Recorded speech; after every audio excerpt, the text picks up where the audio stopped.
जय माता दी। प्रेम से बोलिए संतोषी माता की जय। आज शुक्रवार के दिन आप सुनिए संतोषी माता की व्रत कथा। एक बुढ़िया थी और उसके 7 बेटे थे। 6 बेटे कमाने वाले थे और एक बेटा निकम्मा था। बुढ़िया माँ 6 पुत्रों की रसोई बनाती, भोजन कराती और पीछे से जो कुछ बचता वो 7वें पुत्र को दे देती। परंतु वह बड़ा भोला भाला था, मन में कुछ विचार नहीं करता था। एक दिन वह अपनी बहू से बोला, देखो मेरी माता का मुझ पर कितना प्रेम है। वह बोली, क्यों नहीं, सबका झूठा बचा हुआ तुमको खिलाती है। वह बोला, ऐसा भी हो सकता है क्या? मैं जब तक आंखों से न देखूं मान नहीं सकता। बहू ने हंसकर कहा, देख लोगे तब तो मानोगी। कुछ दिन बाद बड़ा त्योहार आया। घर में 7 प्रकार के भोजन और चूरमा के लड्डू बने। वह जांचने को सर के दर्द का बहाना कर पतला कपड़ा सिर पर ओढ़कर रसोई घर में सो गया और कपड़े में से सब देखता रहा। 6 भाई भोजन करने आए। उसने देखा माँ ने उनके लिए सुंदर सुंदर आसन बिछाए, 7 प्रकार की रसोई परोसी। वह आग्रह करके जिमाती रही, वह देखता रहा। 6 भाई भोजन कर उठे, तब माँ ने उनकी झूठी थालियों में से लड्डुओं के टुकड़ों को उठाया और एक लड्डू बनाया। झूठन साफ करके बुढ़िया माँ ने पुकारा, उठ बेटा, 6 भाई भोजन कर गए, अब तू ही बेटा बाकी है, उठ और तू कब खाएगा? वह कहने लगा, माँ मुझे भोजन नहीं करना, मैं परदेश जा रहा हूँ। माता ने कहा, कल जाता तो आज ही जा। वह बोला, हाँ हाँ आज ही जा रहा हूँ। यह कहकर वह घर से निकल गया। चलते समय उसे बहू की याद आई। वह गौशाला में कंडे थाप रही थी। वह उसे जाकर बोला कि मेरे पास तो कुछ नहीं है, यह अंगूठी है, सो ले लो और अपनी कुछ निशानी मुझे दे दो। वह बोली कि मेरे पास क्या है, यह गोबर भरा हाथ है। यह कहकर उसकी पीठ में गोबर के हाथ की थाप मार दी और वह चल दिया। चलते चलते दूर देश में पहुंचा। वहां पर एक साहूकार की दुकान थी। वहां जाकर बोला, भाई मुझे नौकरी पर रख लो। साहूकार को नौकर की जरूरत थी। साहूकार उससे बोला, तू नौकरी पर रह जा। लड़के ने पूछा, तनख्वाह क्या रहेगी? साहूकार ने कहा, काम देखकर दाम मिलेंगे। साहूकार की नौकरी मिल गई। वह सवेरे 6 बजे से रात्रि 12 बजे तक नौकरी करने लगा। कुछ दिनों में दुकान का लेन देन, हिसाब किताब, ग्राहकों को माल बेचना, सारा काम करने लगा। साहूकार के 7-8 नौकर थे। वे सब चक्कर खाने लगे कि यह नया नौकर बहुत होशियार बन गया है। सेठ ने भी काम देखा और 3 महीने के अंदर ही उसे मुनाफे का साझीदार बना लिया। 12 वर्ष में वह नामी सेठ बन गया और मालिक सारा कारोबार उस पर छोड़कर बाहर चला गया। अब बहू पर क्या बीती वह सुनो। सास ससुर उसे दुख देने लगे। सारी गृहस्थी का काम करा के उसे लकड़ी लेने जंगल में भेजते। इस बीच घर की रोटियों के आटे से भी जो भूसी निकलती उसकी रोटी बनाकर रख दी जाती और फूटे नारियल की नरेली में पानी। इस तरह दिन बीतते रहे। एक दिन वह लकड़ी लेने जा रही थी कि रास्ते में बहुत सी स्त्रियां संतोषी माता का व्रत करती दिखाई दी। वहां यह खड़ी होकर कहने लगी, बहनों, यह तुम किस देवता का व्रत करती हो और इसके करने से क्या फल होता है? इस व्रत के करने की क्या विधि है? यदि तुम अपने इस व्रत का विधान मुझे समझाकर कहोगी तो मैं तुम्हारा बड़ा एहसान मानूंगी। तब उनमें से एक स्त्री बोली, सुनो, यह संतोषी माता का व्रत है। इसके करने से निर्धनता दरिद्रता का नाश होता है, लक्ष्मी आती है, मन की चिंताएं दूर होती हैं, घर में सुख होने से मन को प्रसन्नता और शांति मिलती है। निपुत्री को पुत्र मिलता है, प्रीतम बाहर गया हो तो शीघ्र आता है। कुंवारी कन्या को मनपसंद वर मिलता है। राजद्वार में बहुत दिनों से मुकदमा चलता हो तो वह भी खत्म होता है। कलह क्लेश की निवृत्ति हो, सुख शांति हो, घर में धन जमा हो, पैसा जायदाद का लाभ हो और भी मन में जो कुछ कामना हो वह सब इस संतोषी माता की कृपा से पूरी होती है। स्त्री कहने लगी, 1.25 आने का गुड़ चना लेना, इच्छा हो तो 5.25 आने का लेना या 1.25 रुपए का भी, सहूलियत के अनुसार ही लेना, बिना परेशानी श्रद्धा और प्रेम से जितना भी बन सके सवाया लेना। 5.25 पैसे से 5.25 आने तथा इससे भी ज्यादा शक्ति और भक्ति के अनुसार ले लेना। हर शुक्रवार को निराहार रहकर कथा कहना और सुनना। इसके बीच क्रम टूटे नहीं, लगातार नियम पालन करते रहना। सुनने वाला कोई न मिले तो घी का दीपक जलाकर उसके आगे जल के पात्र को रखकर कथा कहना, परंतु नियम न टूटे। जब तक कार्य सिद्ध न हो, नियम पालन करना और कार्य सिद्ध हो जाने पर व्रत का उद्यापन करना। 3 मास में माता फल पूरा करती है। यदि किसी के खोटे ग्रह हो तो भी माता 1 वर्ष में अवश्य कार्य सिद्ध करती हैं।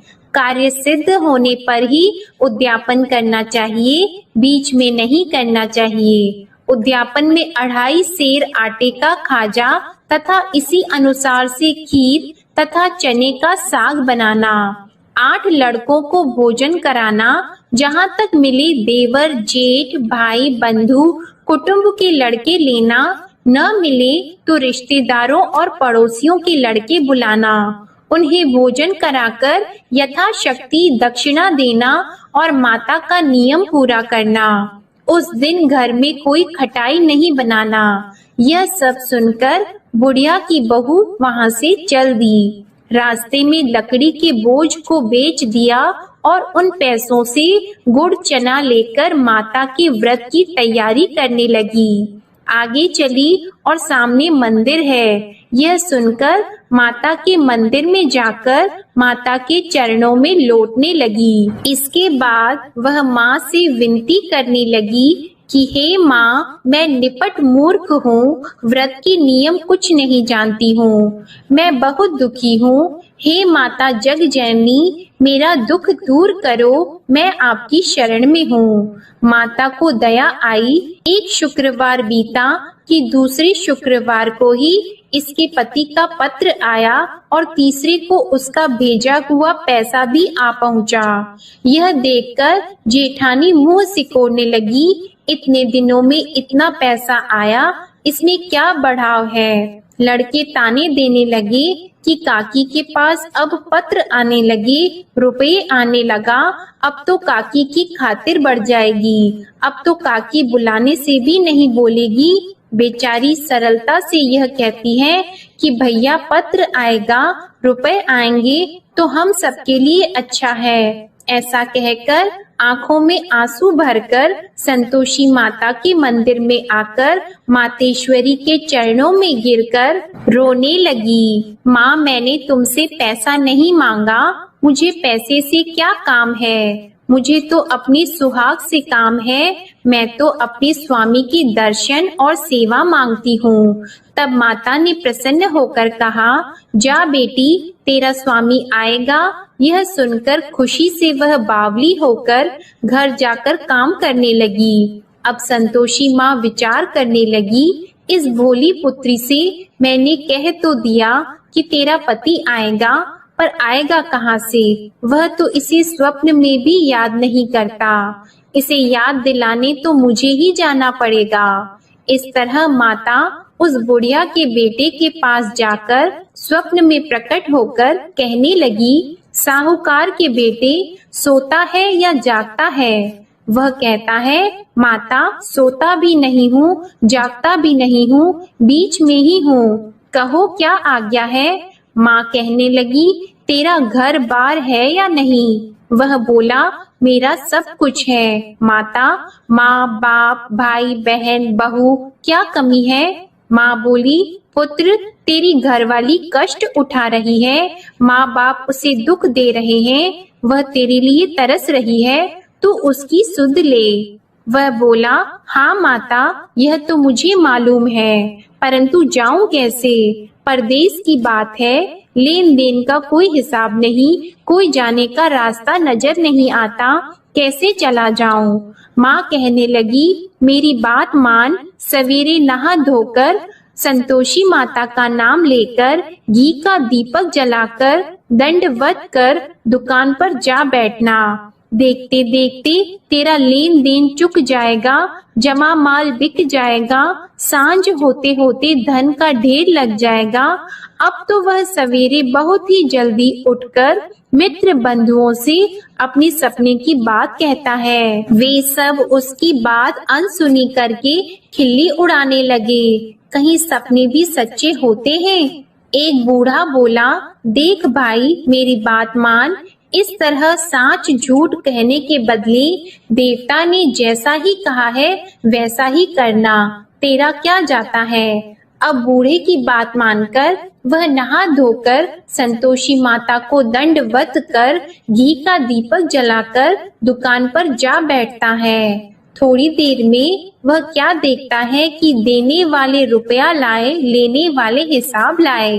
कोठे में भरे सामानों के खरीदार नगद में सौदा करने लगे। शाम तक धन का ढेर लग गया।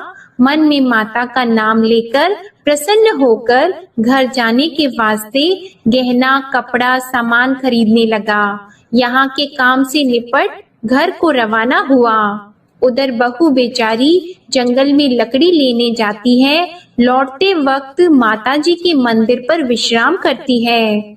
वह तो उसका रोज रुकने का स्थान ही था। दूर धूल उड़ती देखकर वह माता से पूछती है, हे माता यह धूल कैसे उड़ रही है। माँ कहती है, हे पुत्री तेरा पति आ रहा है, अब तू ऐसा कर लकड़ियों के 3 बोझ बना ले, एक नदी के किनारे रख, दूसरा मेरे मंदिर पर और तीसरा अपने सिर पर रख।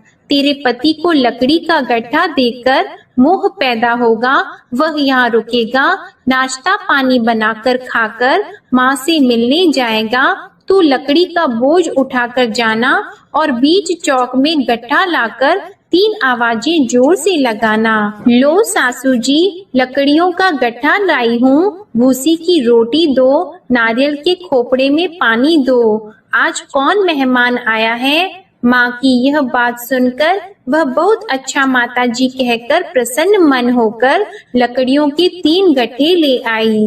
एक नदी के तट पर एक माता के मंदिर पर रखा।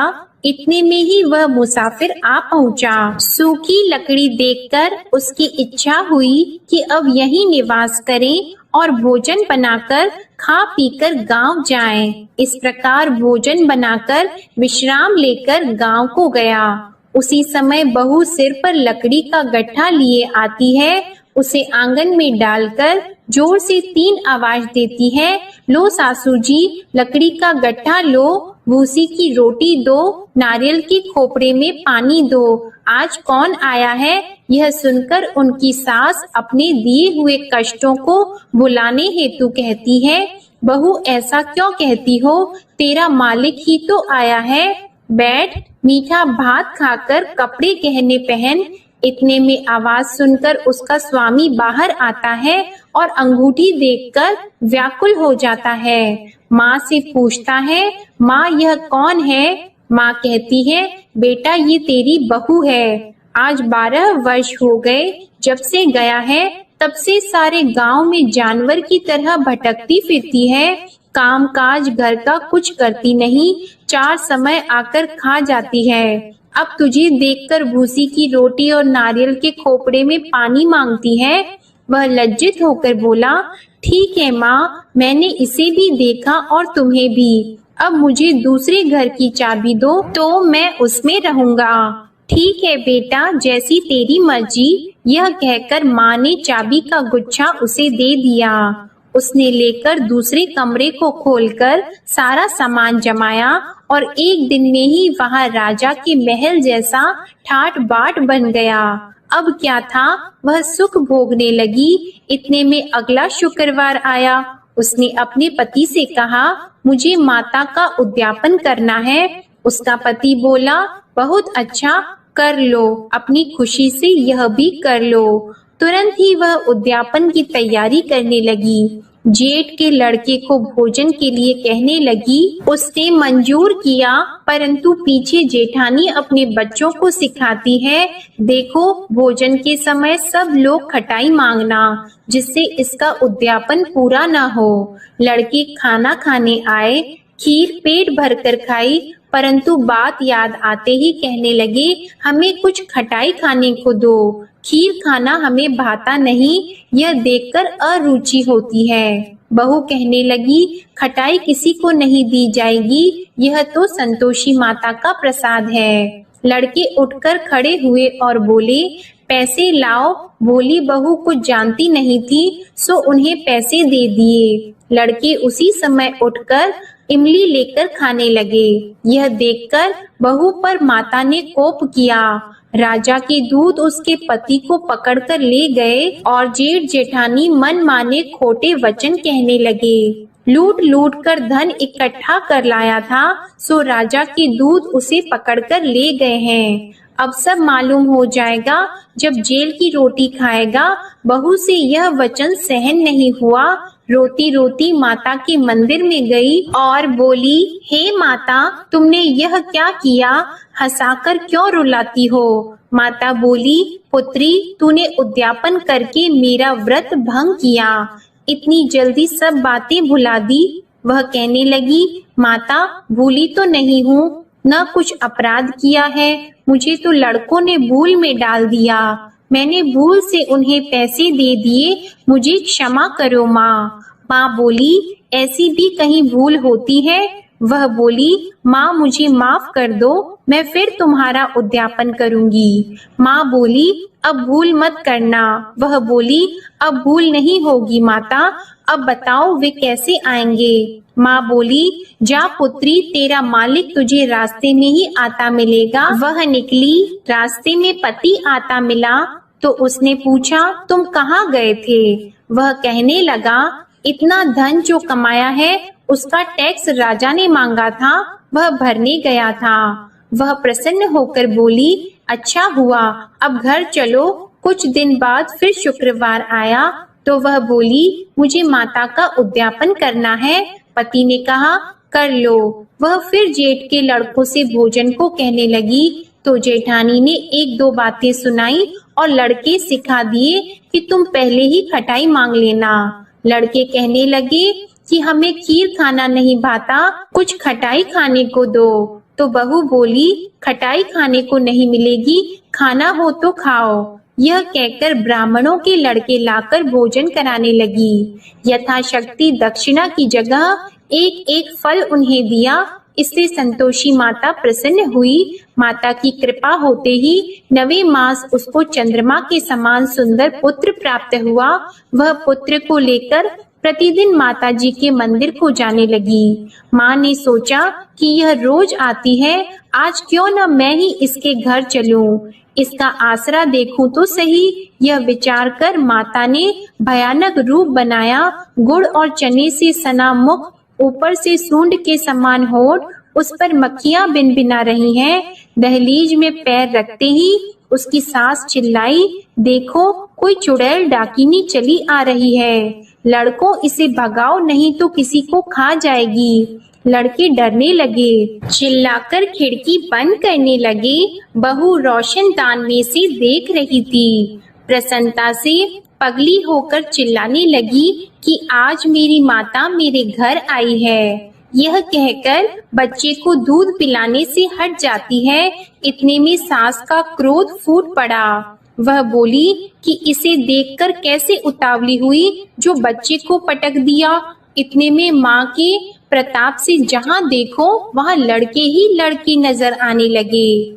बहू बोली, माँ जी, मैं जिनका व्रत करती हूँ यह वह संतोषी माता है। इतना कहकर झट से सारे घर के किवाड़ खोल दिए और सबने माता के चरण पकड़ लिए और विनती कर कहने लगे, हे माता, हम मूर्ख हैं, अज्ञानी हैं, तुम्हारी व्रत की विधि हम नहीं जानते हैं।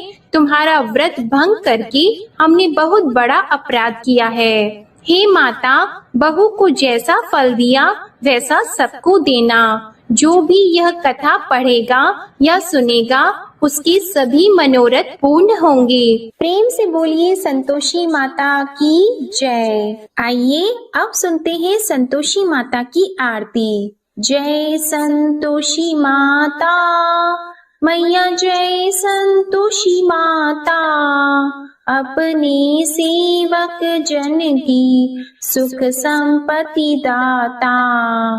जय संतोषी माता मैया, जय संतोषी माता, सुंदर चीर सुनहरी माँ धारण की हो, हीरा पन्ना दम के तन श्रृंगारली हो। जय संतोषी माता मैया, जय संतोषी माता, गेरू लाल छटा छवि बदन कमल सोहे, मंद हसत करुणामय, मंद हसत करुणामय, त्रिभुवन जन मोहे। जय संतोषी माता मैया, जय संतोषी माता, स्वर्ण सिंहासन बैठी चवर ढुरे प्यारे, धूप दीप मधुमेवा भोग धरे न्यारे। जय संतोषी माता मैया, जय संतोषी माता, गुड़ अरु चना परम प्रिय तामे संतोष कियो, संतोषी कहलाई भक्तन वैभव दियो। जय संतोषी माता मैया, जय संतोषी माता, शुक्रवार प्रिय मानत आज दिवस सोही, भक्त मंडली छाई कथा सुनत मोही। जय संतोषी माता मैया, जय संतोषी माता, मंदिर जगमग ज्योति मंगल ध्वनि छाई, विनय करे हम बालक चरणन सिर नाई। जय संतोषी माता मैया, जय संतोषी माता, भक्ति भावमय पूजा अंगीकृत कीजिए, जो मन बसे हमारी इच्छा फल दीजिए। जय संतोषी माता मैया, जय संतोषी माता, दुखी दरिद्री रोगी संकट मुक्त किए, बहु धन धान्य भरे घर सुख सौभाग्य दिए। जय संतोषी माता मैया, जय संतोषी माता, ध्यान धरियो जिस जन ने मन वांछित फल पायो, पूजा कथा श्रवण कर घर आनंद आयो। जय संतोषी माता मैया, जय संतोषी माता, शरण गहे की लज्जा राखियो जगदम्बे, संकट तू ही निवारे दयामयी अम्बे। जय संतोषी माता। मैया जय संतोषी माता। संतोषी माँ की आरती जो कोई नर गावे, रिद्धि सिद्धि सुख संपत्ति जी भर कर पावे। जय संतोषी माता। मैया जय संतोषी माता। जय संतोषी माता।